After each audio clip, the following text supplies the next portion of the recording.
5 yellows, 1 red as Wales lose to England 1917. So let's have a look at the incidents in the game and then talk about the player positions. Well, the first 10-20 minutes were definitely a preview of what was going to go on the rest of this game. It started very similar to the game in the Principality Stadium, with England doing the bulk of the attacking and Wales defending strongly. A few uncharacteristic mistakes from players like Josh Adams. He dropped a high ball, which he's usually pretty safe underneath those. A couple of silly penalties given away, and the lineup was misfiring, which it wasn't doing last week. Unfortunately, there wasn't much going on in the first half other than the injuries. So obviously the big one is Derry Lake. I feel absolutely terrible for him. It was his first cap as captain and he was actually looking really good around the park, putting some really big hits. But unfortunately when he was jackling at a ruck, he got cleared out and I think he twisted his knee, it looked like. Really, really unfortunate. You can't help but feel for him on his captain's debut. So we can only hope that it's nothing too serious, but we don't know anything yet. The other player that went off and didn't look good was Van Portfleet for England. That one also looked pretty serious. He got practically carried off, so you don't wish it on anyone, even though it's opposition. So we hopefully can get back ready for the World Cup. And the only other real incident in the first half was the yellow card for Henry Arundel.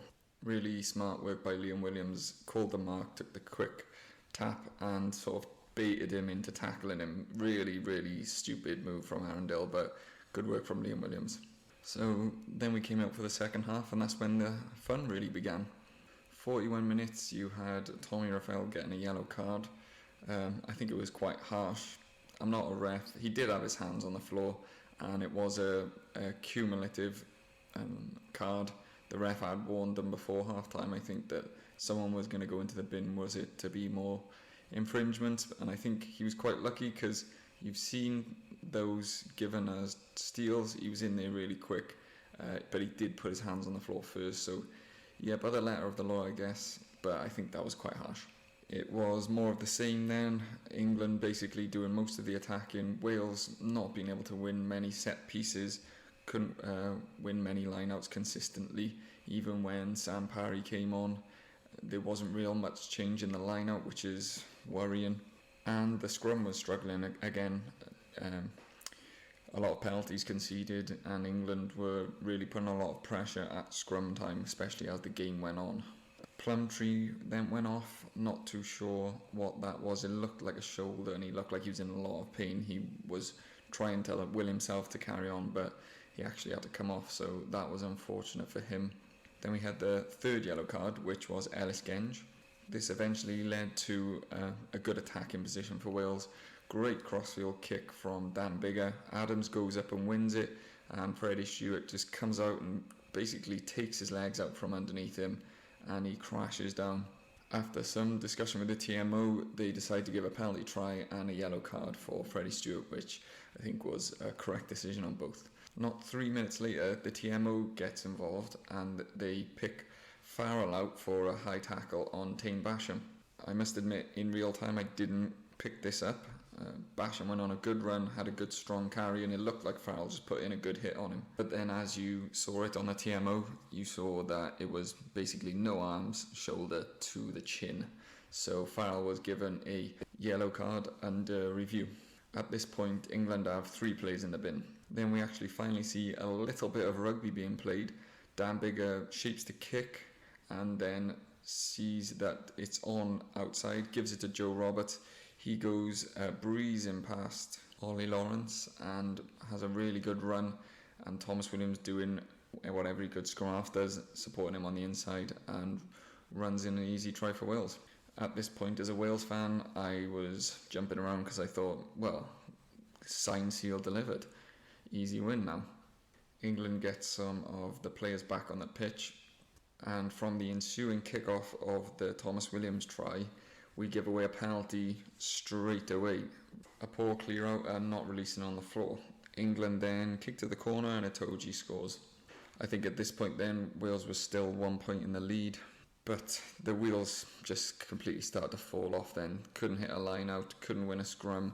England were just putting up bombs. Liam Williams, who was brilliant all game, dropped a high ball, and then from the ensuing scrum, gave away a penalty, and then England kicked down, and then we gave away another penalty, which led to the George Ford final kick, which put England in the lead. Adam Beard, who was acting captain, then was the one who gave away the penalty, and he was yellow carded. And I forgot to mention, around the 70-minute mark, Farrell's card was upgraded from a yellow to a red, so he will face a ban potentially, and will potentially miss the Argentina game for the first game in the World Cup for England. So that was the game. Let me go into the position groups and give you my opinion of how they went. Spoiler alert, is generally not great. So the front row was poor. I thought Francis actually looked pretty good around the park. He made some good tackles, some big hits, but it was just the scrums were an issue again, same as last week. What was worrying though is when the subs came off the bench, it didn't improve like it did last week, and if anything it got worse. Obviously very disappointing for Derry Lake, but his lineup wasn't great before he went off. Like I said, he was great around the park, but when Sam Parry came on, I thought this was his real opportunity to put his hand up for selection, and obviously depending on what happens with injuries, he may still get his chance, but I don't think he covered himself in glory really. He had a good run in the second half, but just the nuts and bolts of the set piece just wasn't right, which leads perfectly to the second rows. I thought Rhys Davies was pretty good around the park. He was quite impactful with his tackles and with his carries. He didn't have many, but I thought he had a decent afternoon.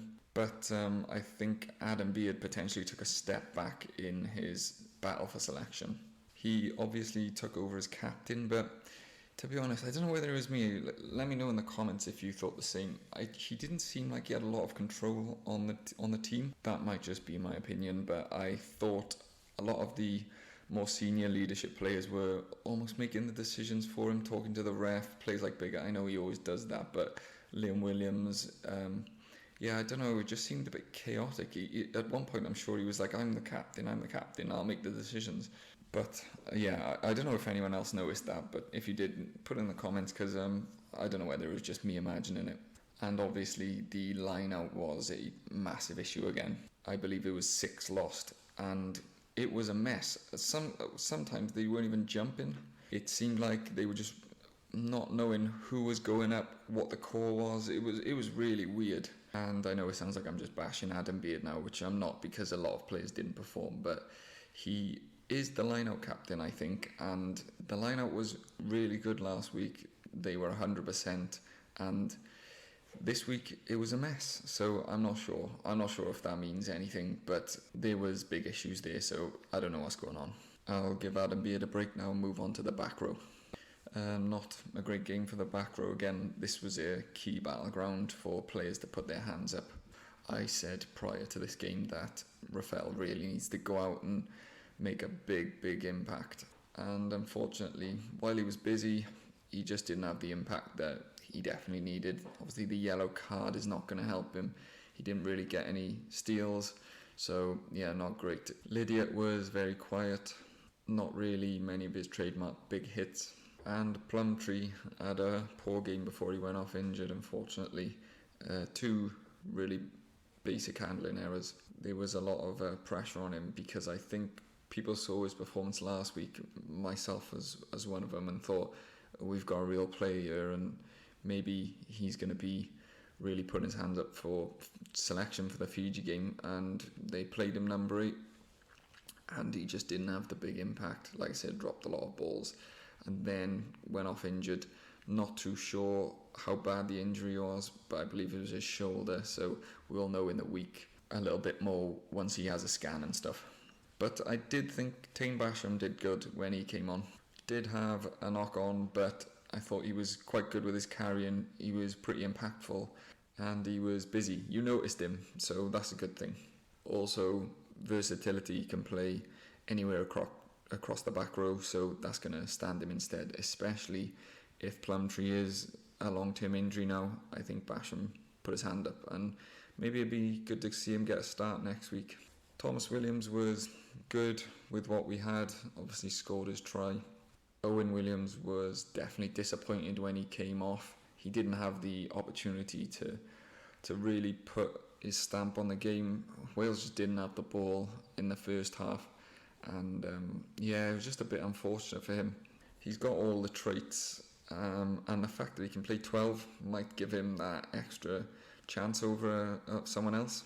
But overall, he'll be disappointed. I think even his one penalty, where it was pretty much a gimme for international rugby, I sort of glanced in off the post. I know it went over, but I think Gatlin notes stuff like that. He's thinking, if it's semi-finals and you've got a kick from 40 metres out, he wants to know you're going to nail it. And I don't know, things like that put doubt in his mind. Bigger, though, was good when he came on, same as last week. We know how good he is. He was a big part of that, of both tries actually, the crossfield kick to Adams, and then he put Joe Roberts in that bit of space where Joe Roberts was able to exploit his pace, and and that created the try. The two centres, I took a lot of pelters in the comments last week, saying that I don't think Tompkins is really up to much. He was, solid without doing too much. He had a good rip in the first half, but other than that, didn't really have much opportunities, didn't really do much. Exactly what I was talking about him, though, is he took the ball in, went down, and instead of just presenting it, he tried doing some extravagant one-handed offload to give it to Thomas Williams and just flung it nowhere, and Thomas Williams had to go scampering back to save it. So it's just, that's the type of thing that annoys me about Tompkins. Joe Roberts, though, had a good game. As we spoke about, his break on the outside showed a lot of pace, which was good. He was strong in his carries and was pretty solid in defence, so not a bad afternoon for him, in fairness. I think we would like to have seen him with more opportunities, but he was solid. The back three then, Liam Williams was excellent, back to his best, beating players, really solid under the high ball for the most part. Had a really good jackal steal. He's just really good at that, in fairness to him. And was just generally involved in most of the good stuff the Wales were doing. The two wingers, Adams was quite quiet. He had that drop early on, which is, like I said, uncharacteristic, but he took the crossfield kick from Bigger to get the penalty try, and he was pretty solid in defence, which he generally is. I think Tom Rogers impressed me. He didn't really have any ball in space, but whenever he had any ball or any involvement, he was really, really good, looked dangerous. He had a couple of strong carries. He looks really light on his feet. Without really getting any opportunities, I thought he had a little bit of an impact on the game. So I was quite impressed, and I think he will probably quietly be happy with his afternoon's work, and rightly so. I missed a couple of the subs, so Kemsley Mathias and Dylan Lewis, neither made a particularly good impact off the bench, unfortunately. I think Mathias has got potential, but he had a drop, and the scrums, just penalties. It wasn't just him, and it wasn't just Dylan Lewis. It was everyone. But they didn't improve things, which is disappointing. So I would say the selection for the front row is fairly wide open. Chinza came on, was okay. Didn't really do an awful lot, but he was solid. Gareth Davis came on fairly late, and Kieran Williams actually had his first cap as well. Didn't get an awful lot of opportunity, but I think he looks quite dangerous with the ball in his hands.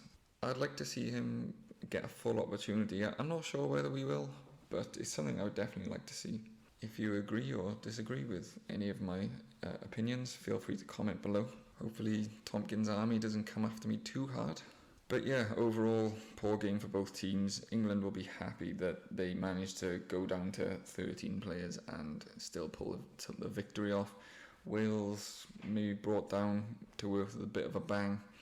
You can't say they ever throw in the towel or give up. That is the epitome of a Warren Gatland side, I think, always in the fight, but just not accurate, particularly at line-out and scrum. Just generally not accurate across the park. So lots to work on. Looking forward to South Africa next week. Subscribe to the channel.